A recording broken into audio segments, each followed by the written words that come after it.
So ever since I had a bad experience with a steampunk-inspired dentist, All right. I've been turned off the scent.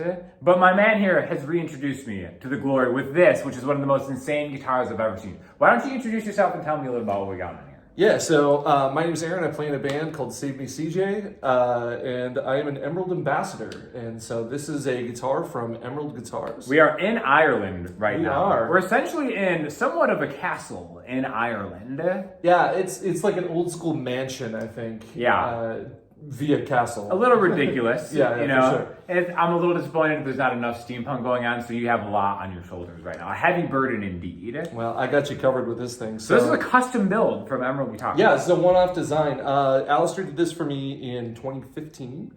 And there's a lot of really cool things into it, as with all Emerald Guitars. It's all pure carbon fiber, all one-piece carbon fiber. This one has the wood veneer. This is actually one of the first guitars that he started doing this wood veneer on. So help me educate this. I went to the factory tour, but I wasn't paying attention. So so wood veneer, it's a real piece of wood. Yep, it's just cut very thin. Okay. Yep. And then how do they get that on the piece of carbon fiber? Well, it's infused in the mold. So a lot of places will do like a glue or something and they glue it on top. And with Emerald, they actually infuse it via the resin when the carbon is hardening. So it's crazy because it has like an actual piece of wood on indestructible carbon fiber, and that's just the body of it. Like there's like an neck through body, obviously.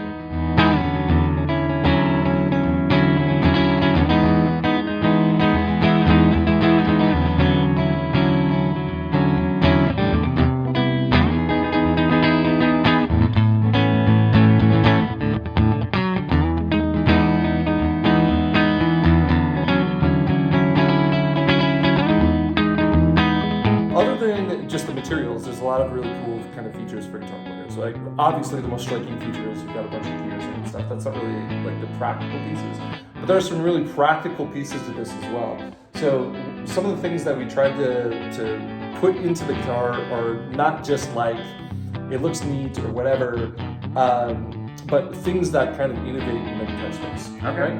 And so one of those things is, you know, if you ever try to hit that solo and hit that string and then you pull the string off the fretboard. For sure. So what we did is we flared out the fretboard starting at the 12th fret, and we added just a little extra meat up here just on this one side. So now you can vibrato that string and not pull it up. You know what's funny is like as a player, I taught myself to bend down before I taught myself to bend up, right? Just because I was self-taught. And that would always happen, especially like I'm not even going to bother with the high. It's the worst. Right? It's the worst. So we slide up into it and you're just like this really epic note and it just goes whee, click. Yeah. Oh, to my knowledge, that's the first time I've seen that on a guitar. Just extra space, just real estate on that. Yeah, it's just a little extra. And if you look down at it, it looks like it's on crooked, right? Yeah. Because it's got this little extra space on there. The other thing is that the fretboard is actually a copper epoxy.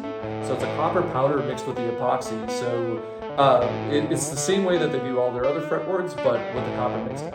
And so when this was brand new, it was shining like a brand new penny.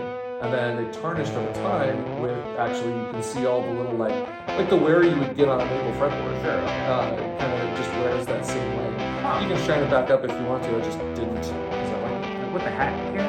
Yeah. Okay, so fretboard's on point. Pretty cool, pretty cool. It looks like the frets actually, so we got fan frets. Yeah, multi-scale. Okay, Because fan fret is a trademark. So it is multi-scale guitar. My mistake. Yeah. So this is a 26-inch scale on the bass side and a 25-inch scale on the treble side. And we did that for a couple of different things. I down tune a lot, say go into like drop D. I still want that string tension on the bottom for the clarity in the note and just like, you know, the rebound on it. I like how it feels.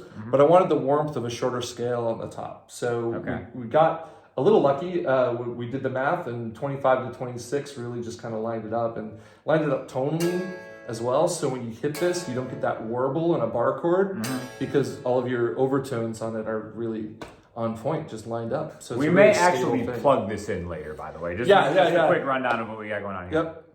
So I have a Strandberg Bowden. Yeah. Okay, so that's the first thing I noticed, I think, is the lack of like a traditional headstock. Yeah. But this is also kind of unique too. Huh? Yeah, so it's funny you mentioned Strandberg because this is actually Strandberg hardware. Oh, okay. So this is, I think this is version 2. So when this was built, Strandberg was encouraging other builders to use their hardware. Mm-hmm. And so we reached out to Ola and he provided some of this awesome Strandberg hardware. Listen to this guy, just first name basis. We reached out to Ola. Ola, Oh, yeah. I didn't reach out.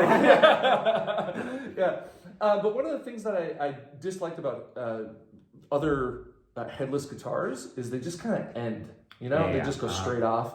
And so I wanted this called a volute on a regular guitar, and it's traditionally there for strength, so you don't break the headstock, right? It just adds a little extra.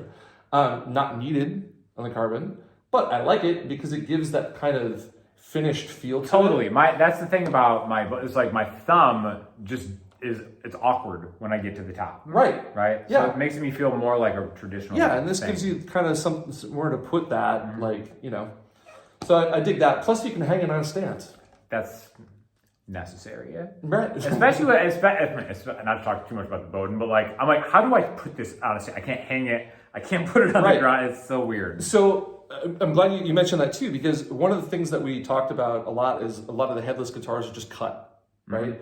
And it screws up kind of the silhouette of the guitar. When you look at a guitar, a headless guitar generally has this giant cut in the bottom. Sure. And you can't put it on a guitar stand. So you've got nothing to hang it from, and you've got nothing on the bottom. What do you do?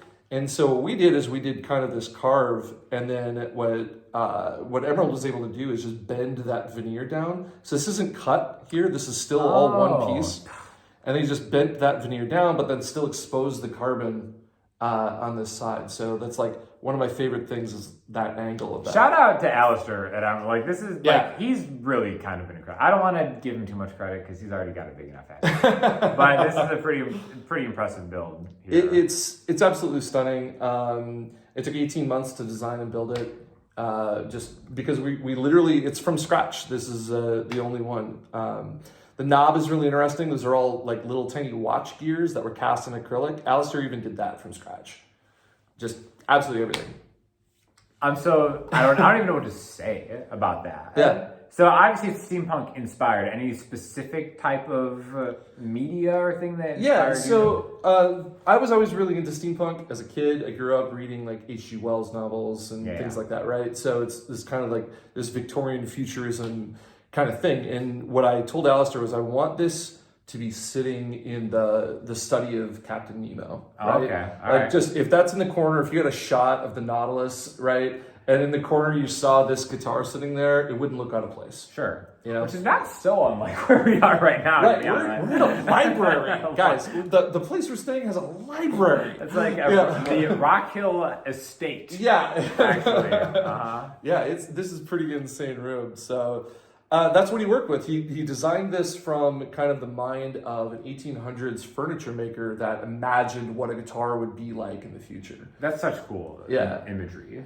And so we really felt that the camphor burl kind of really captured that, and then against the carbon fiber. So we try to put in as many of these areas where we can show off the carbon next to the top as we could. And that way it kind of becomes this kind of retro futurism kind of look to it. For sure. And that is the interesting thing you mentioned about the carbon fiber, because some carbon fiber guitars are almost too carbon fiber. Right. If that makes sense. Yeah, they look sci-fi. Yeah, uh-huh. Yeah. And again, it's not a bad thing, but it's just oh, look. Yeah. Right?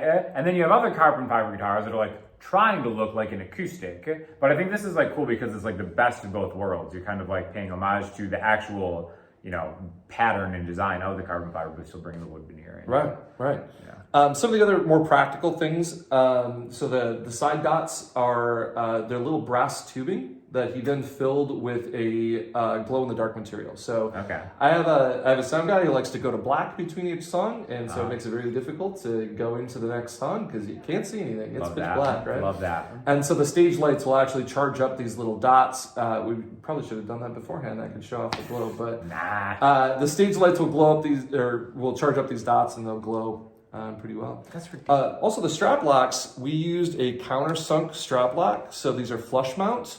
These are the Dunlop flush mount strap locks. So what they kind of add to the aesthetic is that, strap locks stick out, right? They give you like that extra inch or whatever. These don't. That looks amazing. Yeah, my strap locks are like just like thick gold things that are just like knobs essentially on the end of it. Right. So these are the Dunlop flush mounts. Okay, I didn't even know that was a thing with us. Yeah, I don't even know if they make them anymore, but they did at the time. The other thing you astute viewers might see is there's no access panel back here, right? So you might be wondering, well, how did he do all the gear work? Yeah.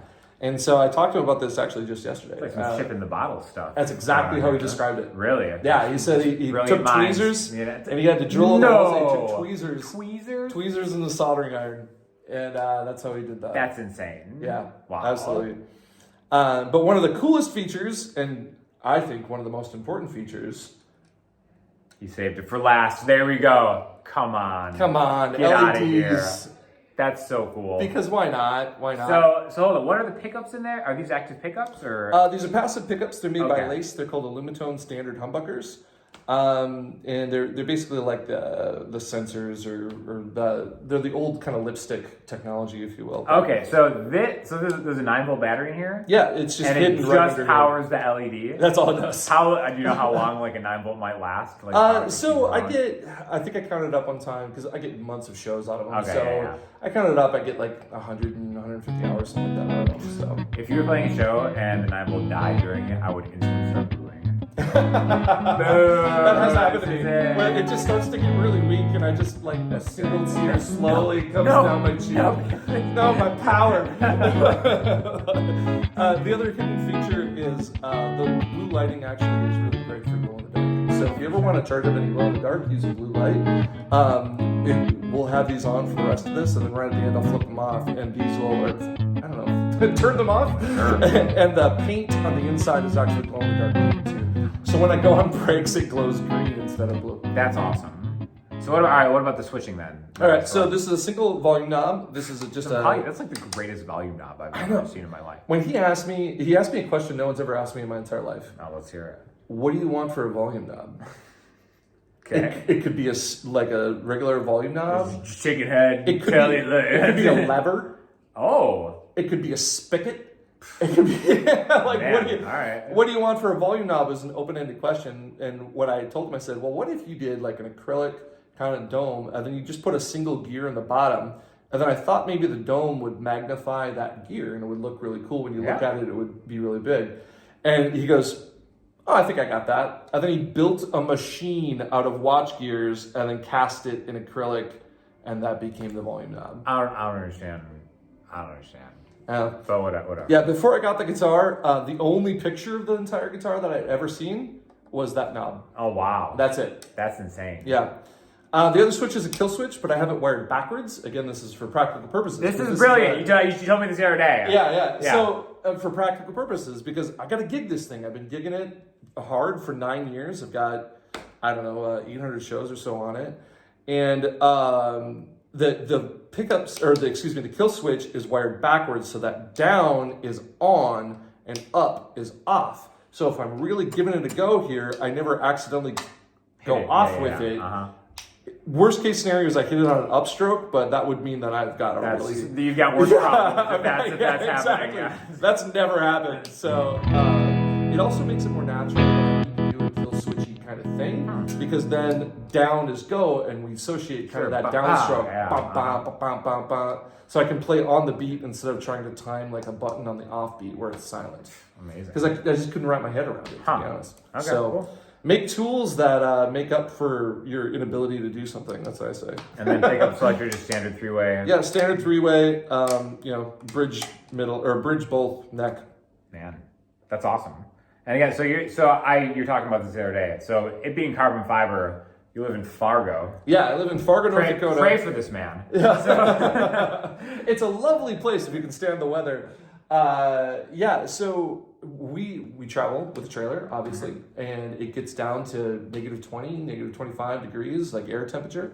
And so the trailer can get exceedingly cold, and the guitar gets that cold. And how many times have you pulled a guitar out of a cold trailer, and then you got to go into a bar and play in an hour or an hour and a half or something? Right. How does your guitar acclimate to that? Oh, perfect. Yeah, easy every time. Easy, perfect. Your neck is always perfectly straight. and so everything. I haven't adjusted the setup on this in about 8 years. It took me, a while to like get a new guitar. It's got different size frets, and like takes a little while to set it up and get it exactly perfect. But this has stayed perfect for 8 years. I haven't touched the setup. That's amazing, and I think that's like an underrated aspect of carbon fiber guitars. I think a lot of people think like, oh, carbon fiber indestructible. I can drop it and it won't break. Yeah, no. I think practically it's more like if you're gigging, you want something that's not going to be messed up with like different temperature and kind of moving it around and stuff like that. Yeah, and it stays in tune. Yeah. I tuned this yesterday. Amazing. Good to go. Yeah. Well, dude, I mean, thank you for the rundown. This is definitely like the most attention eye-catching guitar I have ever seen in my life. They have a poster of him up with it at the Emerald Factory. Yeah, I didn't know they were doing that. Super cool. Yeah, so. I got to see that on Monday, the same time you did, man. Yeah, like, I walked in and I just was like, I'm on the wall. You just need to go somewhere.